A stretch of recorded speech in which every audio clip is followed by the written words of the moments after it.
Boa noite, irmãos. Deus esteja com os irmãos, a paz de Cristo. Nós vamos ler, eu vou ler o Salmo 16. O Salmo 16. E o Salmo 16. Guarda-me, ó Deus, porque em ti me refugio. Digo ao Senhor, tu és o meu Senhor, outro bem não possuo senão a ti somente. Quanto aos santos que há na terra, são eles os notáveis, nos quais tenho todo o meu prazer. Muitas serão as penas dos que trocam o Senhor por outros deuses. Não oferecerei as suas libações de sangue, e os meus lábios não pronunciarão o seu nome. O Senhor é a porção da minha herança, e o meu cálice, tu és o arrimo da minha sorte. Cai-me as divisas em lugares amenos, e é muito linda a minha herança. Bendigo o Senhor, que me aconselha, pois até durante a noite o meu coração me ensina. O Senhor tenho sempre a minha presença, estando Ele à minha direita, não serei abalado. Alegra-se, pois o meu coração e meu espírito exulta, até o meu corpo repousará seguro. Pois não deixarás a minha alma na morte, nem permitirás que teu santo veja a corrupção. Tu me farás ver os caminhos da vida, na tua presença a plenitude de alegria, na tua destra, delícias perpetuamente. Grande Deus, nós te louvamos porque tu és o único Senhor. Tu és o Senhor que escreveu esta palavra e inspirou esta palavra para nós. E que esta palavra tua hoje possa mudar a nossa visão, a nossa vida e transforma cada um de nós aqui. Em nome de Cristo, amém. Amados e amigos, o tema hoje que nós vamos tratar é busca de segurança. Neste salmo aqui. Esse salmo 16 é uma oração por segurança. Esse salmo foi escrito mais ou menos há 3.000 anos. E esse salmo é bem atual. O salmista está pedindo a Deus para protegê-lo, né, e libertá-lo de circunstâncias ameaçadoras. Verso 1. Guarda-me, ó Deus, porque em ti me refugio. Isso é uma oração. Meu corpo repousará seguro. Ele é capaz de dizer com fé que Deus vai guardar, vai segurar, o seu corpo vai repousar seguro. Então Davi aqui está procurando a segurança. Você, amado, não procura a segurança? Ou você vive sem querer segurança? Davi procura a segurança. Então nós gostaríamos de aqui olhar as causas da insegurança de Davi. Porque ele está fazendo essa oração. E procurar qual é a segurança de Davi. Seguir Davi, saber o que ele quer sobre segurança. Portanto, as causas da insegurança. Nós vamos tratar aqui as fontes da falsa segurança e a única verdadeira fonte de segurança.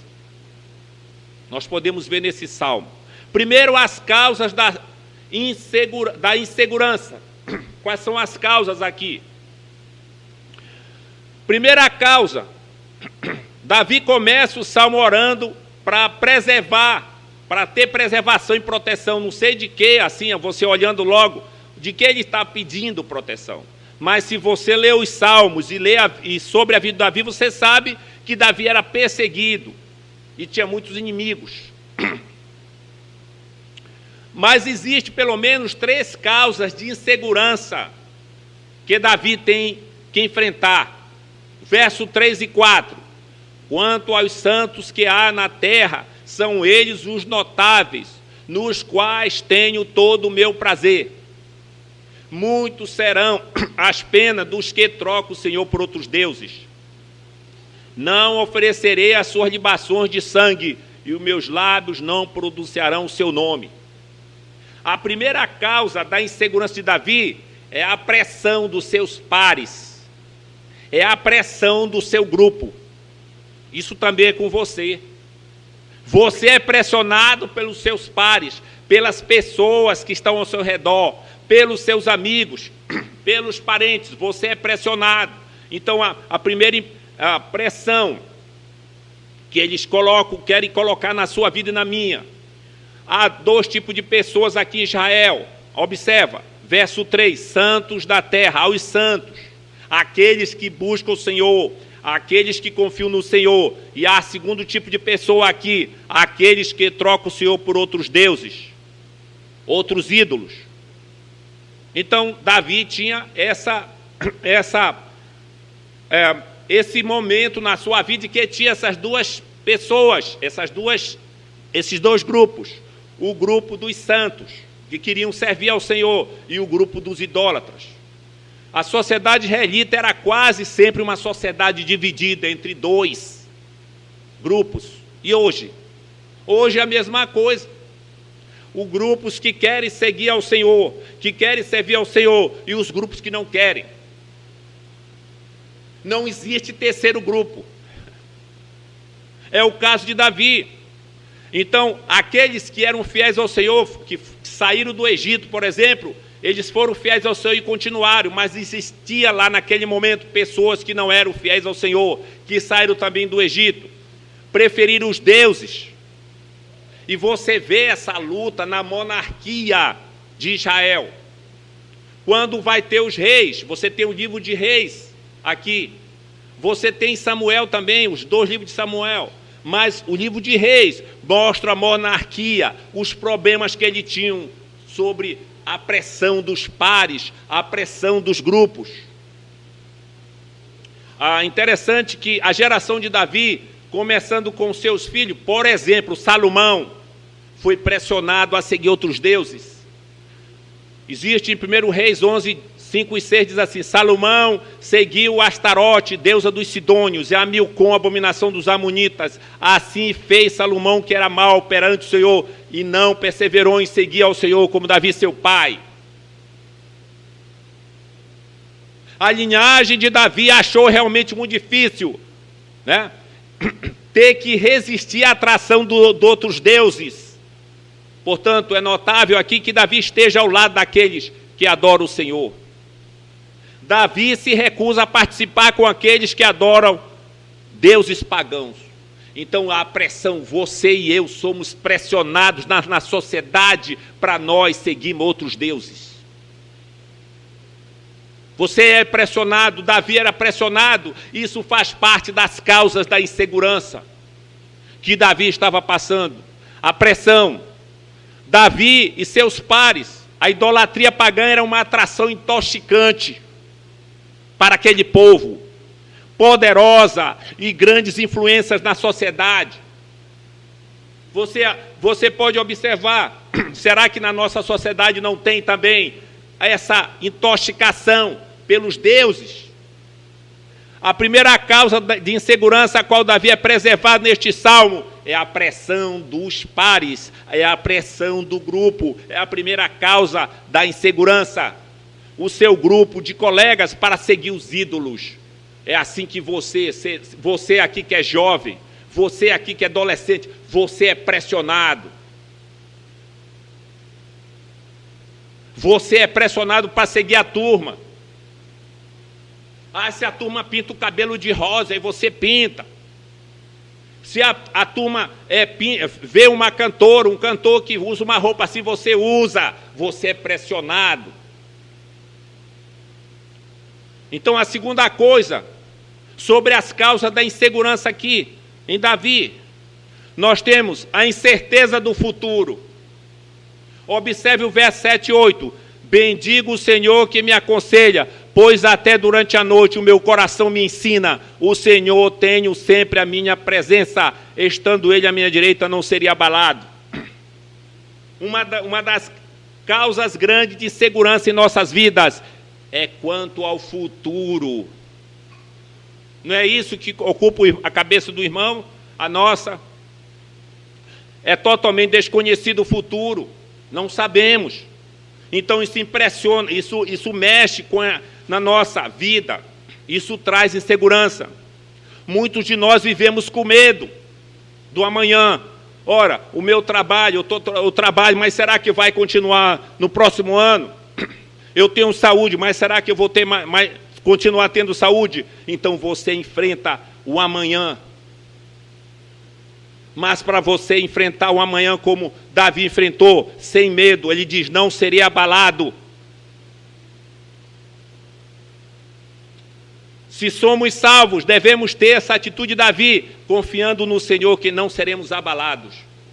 Então, amado, você aqui que confia no Senhor Jesus, não tenha medo do futuro. Então, causas da insegurança do Davi. Primeiro, a pressão do grupo. Segundo, o futuro. A incerteza do futuro. E terceiro, a inevitabilidade da morte. Inevitabilidade da morte. É inevitável não morrer. Nós vamos morrer. Então essa pressão mexe na insegurança.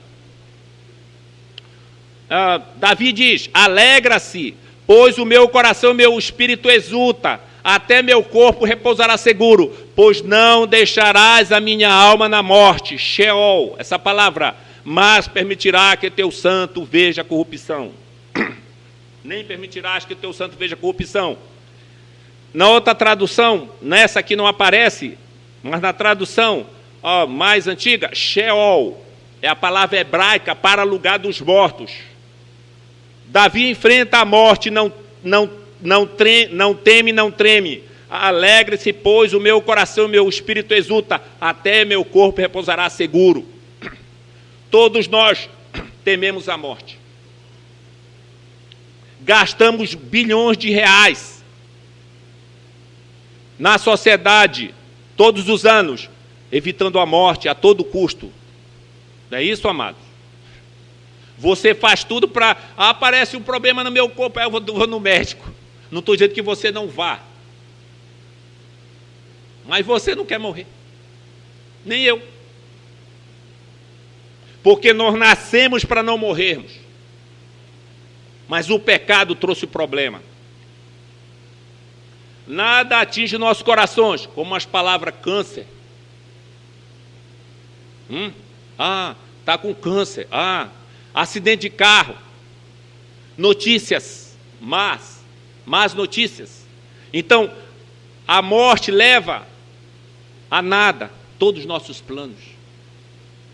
Todos os planos que você fez, a morte acaba. Não faz acepção de pessoa. Então, isso são causas de insegurança na vida de Davi. E na nossa vida, a pressão dos grupos, dos pares, nos empurra para nos conformarmos com o mundo. A incerteza do futuro, tentamos construir estabilidades econômicas, psicológicas, emocionais em nossas vidas. Planejamos, trabalhamos, nos esforçamos para antecipar o que pode vir, mas a verdade é que simplesmente não sabemos, nós não controlamos nada. E a inevitabilidade da morte. Inevitabilidade da morte. Nós não podemos controlar. Em 1960, esse homem famoso no mundo, JFK, John Fitzgerald Kennedy, famoso Kennedy, aceitou Lyndon Johnson como seu vice. Porém, Kennedy era um homem carismático, tinha muitos fãs, onde ele chegava, aglomerava, e colocou o vice Lyndon Johnson. E houve uma pressão do seu grupo. Poxa, você coloca esse homem, Lyndon Johnson, ele não tem nenhum carisma.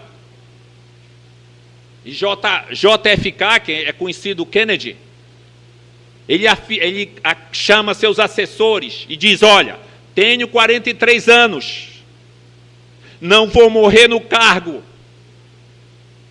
Então, a vice-presidência não significa nada. Porém, em 22 de novembro de 1963, foi assassinado. Podemos enganar nós mesmos, podemos dizer a nós mesmos que vamos viver para sempre, mas a morte nos faz de tolos no final. 3 causas de insegurança: a pressão dos pares, dos grupos na nossa vida, a incerteza do futuro e a inevitabilidade da morte são causas de insegurança na nossa vida. Continua hoje. Mas quais são as fontes da falsa segurança?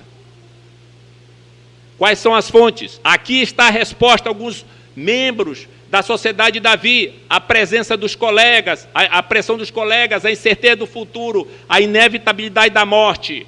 Mas aqui no verso 4, as dores se multiplicarão àqueles que fazem oferenda a outros deuses, e eu não oferecerei as suas libações de sangue, nem tomarei o seu nome nos meus lábios. Quais as fontes da falsa segurança? Aqui, os deuses no mundo antigo eram os deuses do sexo, da fertilidade, os deuses da guerra e do poder, e os deuses da colheita e do clima. Era assim que era o mundo antigo. E eles funcionavam de forma bastante simples. Se você queria uma boa colheita, você tinha que fazer oferenda aos deuses da fertilidade e o sacrifício apropriado. Se você queria sucesso na guerra, você tinha que aplacar os deuses da guerra. Se você queria dinheiro, poder, saúde, você tinha que se voltar para os deuses que cuidavam disso e realizar os rituais, libações de sangue, por exemplo. E eles fariam o sacrifício da tentativa de manipular os deuses do dinheiro, do sexo, do poder, para lhes dar dinheiro, sexo e poder. Mas agora podemos nos sentar um pouco presunçosos, olhando para trás. Nós do século 21 aqui, com uma tecnologia bem avançada em relação a eles, e podemos desdenhá-los e dizer: não, nós não vamos entrar nessa loucura dessas idolatrias. Mas isso não é verdade, meus irmãos e amigos. Nós somos idólatras. Tem 3 coisas que nós vamos cair numa delas, isso no sentido de que nós vamos ter a tentação. Nós temos o dinheiro, o sexo e o poder. Às vezes as pessoas perguntam, como é que esse homem já tem tanto dinheiro? Por que ele não precisa mais de dinheiro? Mas ele quer poder.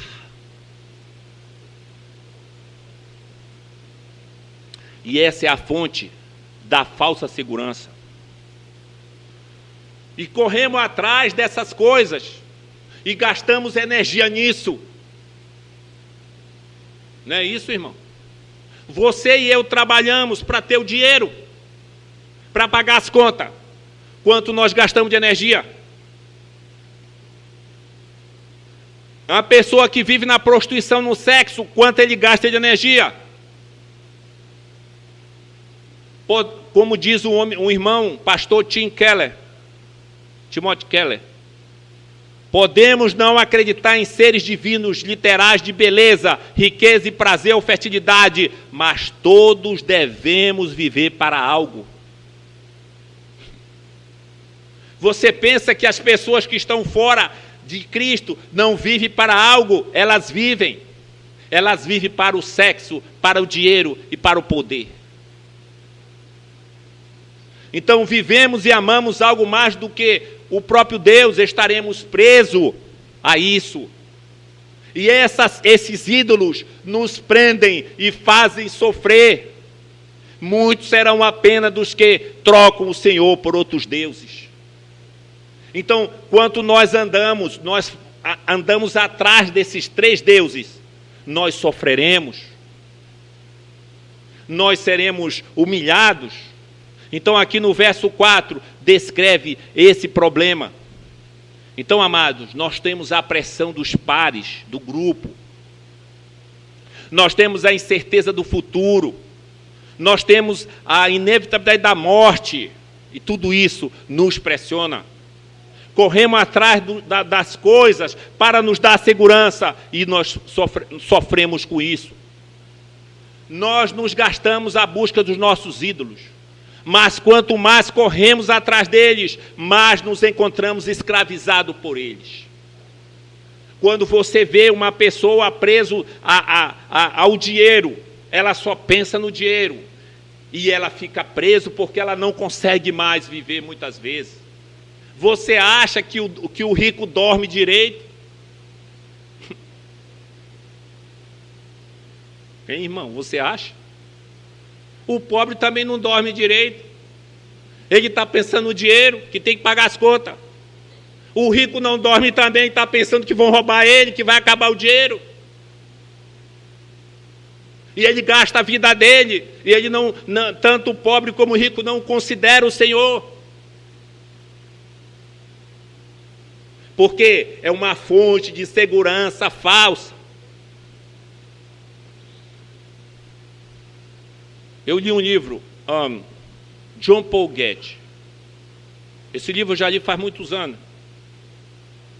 A história de Paul Getty. O Paul Getty era o homem mais rico na época, lá em 1950 para baixo. Um bilionário do petróleo. E ele não queria mais mulheres de casamento. E ele fazia o quê? Quando ele tinha um assessor dele, contratava uma menina de programa, e ela assinava um documento, sabendo que ele era rico, para não entrar na justiça. Então ele tratava o sexo assim. E aí perguntaram de John Paul Getty: quanto dinheiro ainda precisa, Paul Getty? E Paul Getty responde: só mais um pouco. O cara era bilionário do petróleo. Só mais um pouco. Nunca é bastante. Quanto mais perseguimos nossos ídolos, eles nos escravizam. E mais profundo vem o nosso sofrimento. Então os ídolos nos escravizam e nós sofremos. Ai, irmãos. Nós queremos muitas vezes ter essa fonte de segurança, mas ela é falsa.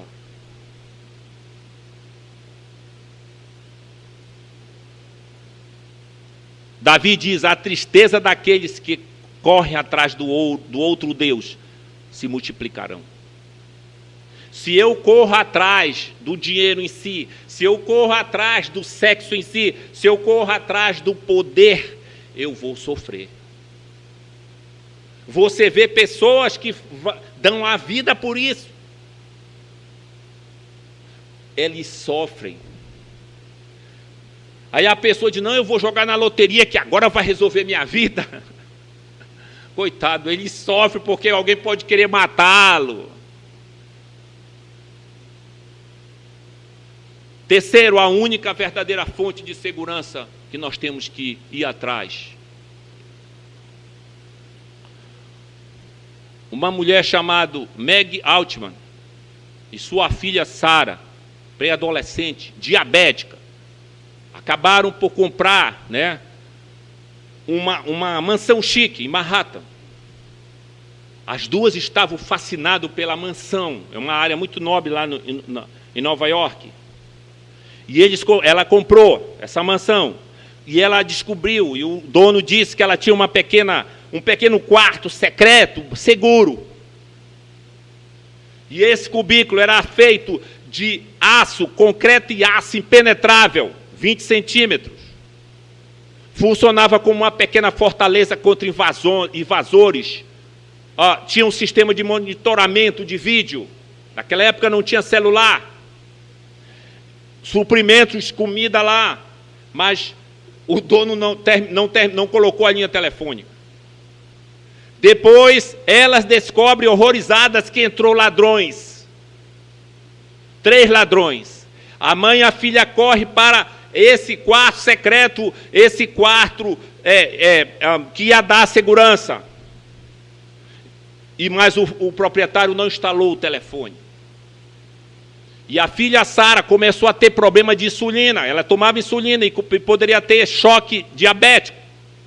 E o pior de tudo, o que os intrusos sabiam, que naquela sala daquele homem rico tinha 3 milhões de dólares que estava guardado, que eles descobriram. E eles vão atrás. E eles invadem.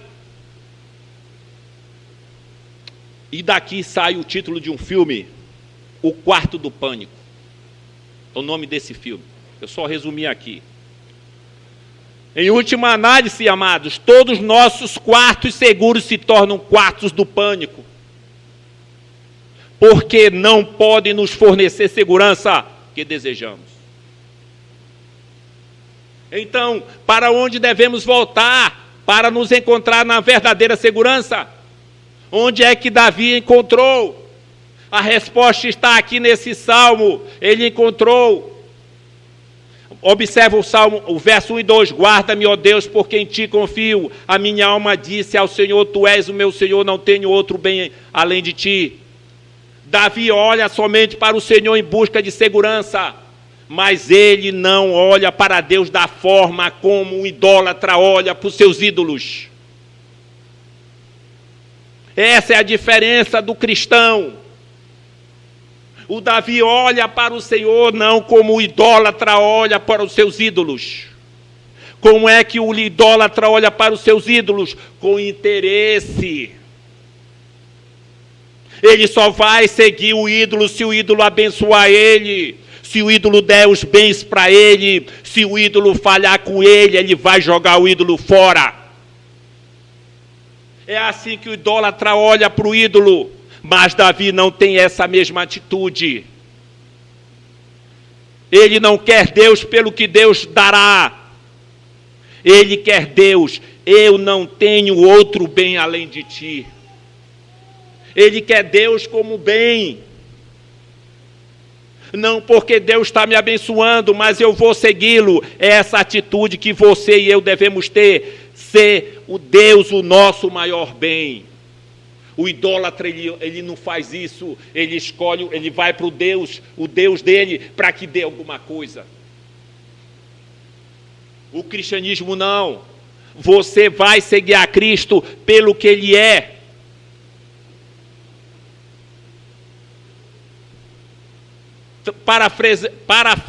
Parafraseando. Acima de você, Deus, ao seu lado, além de ti, além de você, nada de bom. Nada de bom além de você, Deus. Você é a soma e o ápice, a plenitude de todo o bem que eu procuro.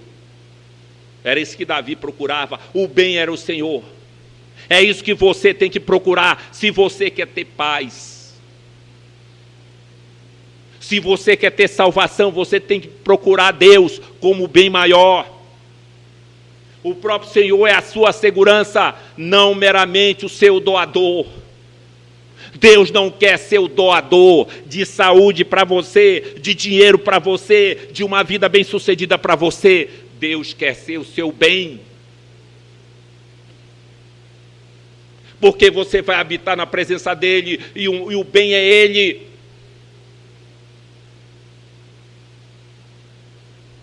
Isso se manifesta de outras maneiras, à medida que nós vamos lendo o Salmo. Veja o verso 5 e 6.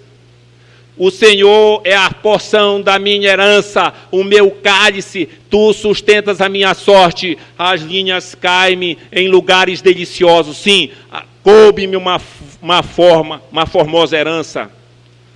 Ele é capaz de dizer, as linhas caem em lugares deliciosos. Sim, coube-me uma formosa herança. As linhas, eram as linhas de fronteira que dividiu as propriedades de Israel. Mas Davi está dizendo que o Senhor é a sua verdadeira herança.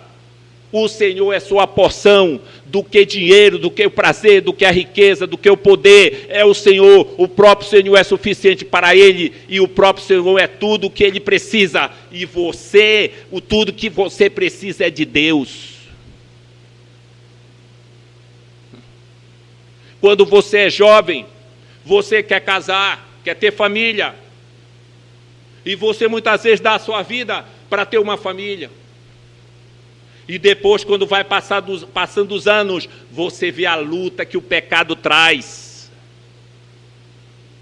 Tanto com você, com seu marido ou sua mulher, como com seus filhos. Você vê a luta que tem, você vê o sofrimento que tem. Então, se você confiou que quando tivesse uma família está tudo bem, e você vê que não está tudo bem, que você casou com aquele homem, com aquela mulher, e já está tudo bem, e passados anos, não está tudo bem. Por quê? Porque Jesus não é o melhor bem para você. O seu marido, a sua mulher, os seus filhos vão morrer, e você tem que ter o maior bem, que é Cristo. O bem para Davi era isso. A herança. Verso 11. Desde o verso 9 a 10, o Davi está tratando sobre a morte. Mas no verso 11, far-me-ás ver a vereda da vida, na tua presença abundância de alegria, a tua mão direita a delícia perpetuamente. Você me fez conhecer o caminho da vida. A ideia aqui, no outra tradução, no verso 11, Deus certamente nos fez conhecer esse caminho através do Evangelho de Jesus Cristo. Através da morte e ressurreição de Jesus, o caminho da vida eterna foi aberto a todos aqueles que confiam nele. Sua ressurreição garante a nossa, a ressurreição de Cristo garante a nossa. Não seremos abandonados na sepultura, nossos corpos não verão a decadência, não perderemos Deus quando morrermos. Nos encherá de alegria em sua presença com prazeres eternos à sua destra. Mesmo além da morte, amados, Davi nos diz que ele conhecerá a plenitude da alegria e dos prazeres para sempre, mas somente porque Deus estará à sua direita, somente porque Davi estará na presença de Deus. É só Deus que dá prazer para o homem. O diabo não cria prazer. Ele deturpa o que Deus fez. Há um livro do C.S. Lewis, um livro de ficção, em que há dois demônios conversando, o demônio que está lá no inferno e o demônio que está aqui na terra, para perturbar a vida de um crente. E ele diz, mas eu queria mostrar prazer para ele. Nós não fazemos prazer. Quem faz prazer é o nosso inimigo. O Deus do prazer é Cristo. Os gregos criaram dois deuses. Dionísio e Apolíneo. O Dionísio era o deus do prazer. E os homens dançavam, e as mulheres dançavam, e se furavam, e bebiam vinho até acabar. Era o prazer, Apolíneo não queria. Mas quem dá o prazer verdadeiro é Cristo. Foi Ele que criou o prazer. Foi Ele que criou o sexo para nós. Para mostrar de maneira pálida o grande prazer que nós teremos na eternidade. Mas o diabo deturpa. Mas o diabo quer que você e eu vá para a prostituição. E você acha que tem prazer e tem sofrimento. Você fica preso aos deuses do sexo. Então, amados, o Davi tinha a fonte segura na sua vida. Era o Senhor. Ele está dizendo que Davi é simplesmente uma maneira melhor de obter. Que você precisa não do dinheiro, não do sexo, não do poder. Isso não pode dar prazer para você, não pode encher a sua alma, pode encher seu bolso de dinheiro, mas não lhe dá prazer. Você observa gente rica, pessoas que são famosas na área do cinema, e eles se matam.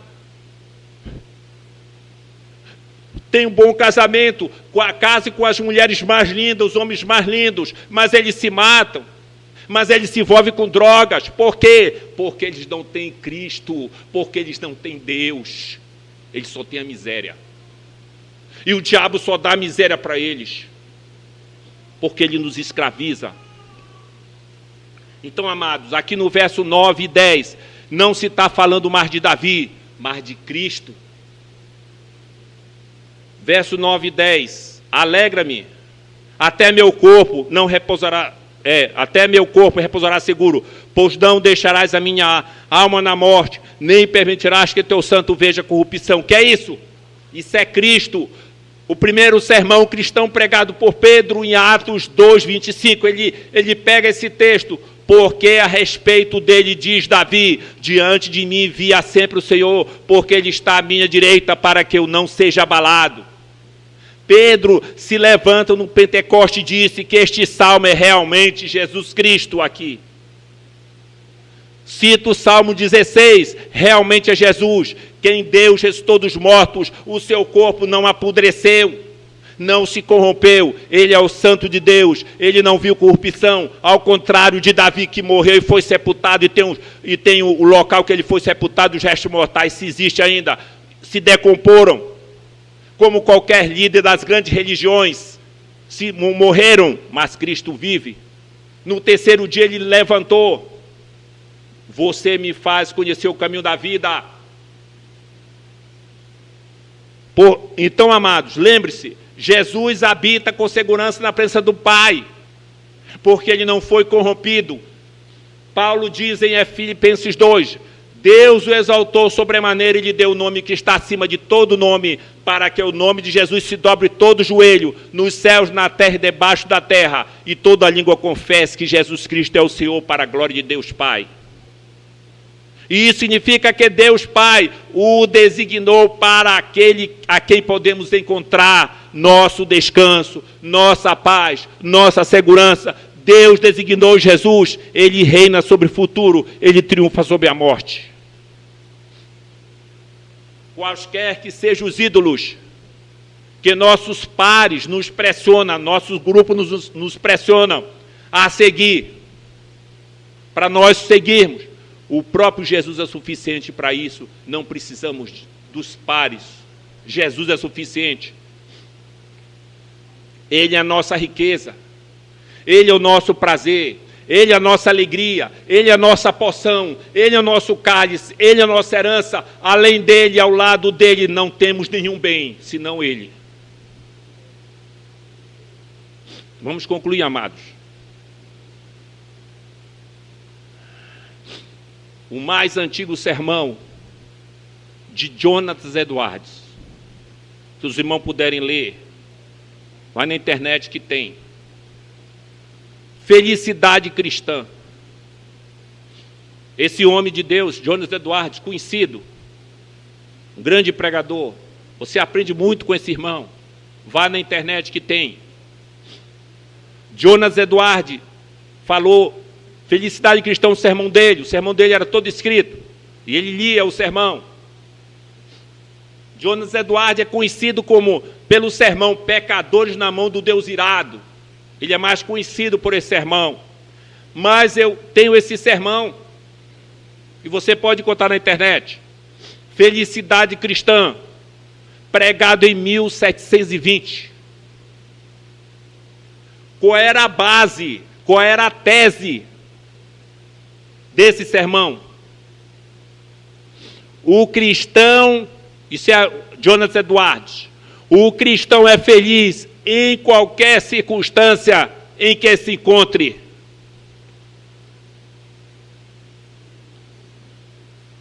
Ele oferece 3 razões pelas quais nós deveríamos pensar.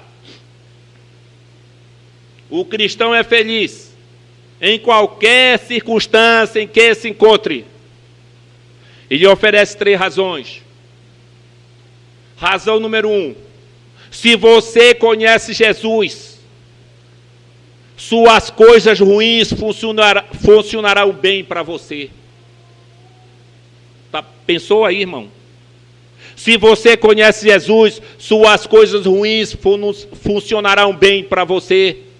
Romanos 8, 28. Sabemos que todas as coisas cooperam para o bem daqueles que amam a Deus, daqueles que são chamados segundo o seu propósito. Razão 2. Se você tem Jesus, suas coisas boas, o que são coisas boas? A sua adoção na família de Deus, a sua justificação aos seus olhos, a sua união com Jesus, suas coisas boas não podem ser abaladas. Romanos 8:1, agora, pois, já nenhuma condenação há para os que estão em Cristo Jesus. Razão 3, se você tem Jesus, suas melhores coisas, quais são as melhores coisas? A vida no céu, a nova criação, o mundo vindouro, elas ainda estão por vir. João 14:3, vou preparar-lhes lugar, voltarei e os levarei para mim mesmo, para que vocês estejam onde eu estiver. Você ouviu, meu irmão?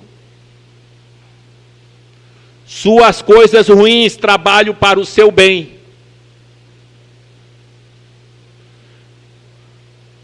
Suas coisas boas não podem ser abaladas. Elas não podem ser tiradas de você. E suas melhores coisas ainda estão por vir. O que é simplesmente outra coisa dizer, amados? As grandes causas da nossa segurança não precisam mais nos abalar se tivermos Jesus Cristo. Nada pode nos abalar. Ele mesmo é a nossa segurança. Além dele não temos nenhum bem, mas nele temos tudo o que precisamos. Então, amados, se o homem vai atrás do dinheiro, do sexo, do poder, dos deuses, ele se fica cansativo e ele sofre e ele fica cada vez mais preso porque nunca satisfaz. Ele nos escraviza. Os sofrimentos daqueles que correm atrás de outros deuses, diz Davi, se multiplicarão. Então, amados, você descobriu aqui? O dinheiro, o sexo, o poder não pode responder às inseguranças que a pressão dos colegas e do futuro incerto e da inevitabilidade da morte nos impõe. Mas Jesus Cristo triunfou sobre todos eles.